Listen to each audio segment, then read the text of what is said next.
Alors donc, ça s'appelle La grâce de la tortue ou Comment je n'ai pas réussi à rater ma vie.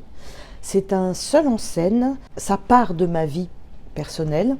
Ça a été un jeu de va-et-vient entre Laurence et moi et le plateau pour effectivement arriver à l'écriture finale. En fait, voilà, c'est un spectacle qui tourne autour des thèmes comme le rapport à l'identité, la construction de soi, les origines, le déracinement, l'exil, la différence.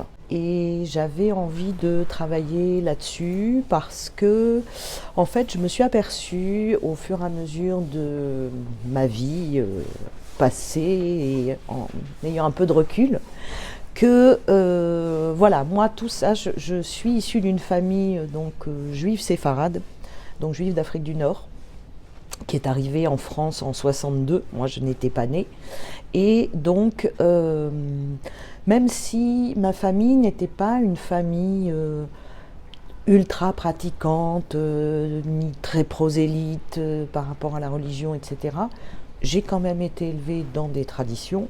Et c'est vrai que quand j'étais enfant et par la suite quand j'étais adolescente, ça m'a un peu passé quand j'ai commencé à devenir jeune adulte, je me sentais effectivement très différente. Le propos principal en fait du départ de ce spectacle, c'est que j'avais envie de dire que même quand on naît dans une famille où les choses ne sont pas forcément simples au départ, où les cartes ne sont pas forcément les meilleures du jeu, on peut quand même arriver à s'en sortir et à avoir une bonne vie. On voulait aborder tous ces thèmes-là dont j'ai parlé jusque-là, mais avec légèreté et humour, tout en gardant la gravité de certaines choses et l'émotion que ça peut susciter.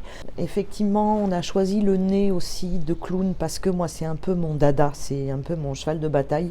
C'est une manière de travailler que j'aime beaucoup. Ça fait longtemps que j'avais envie de faire quelque chose vraiment en clown.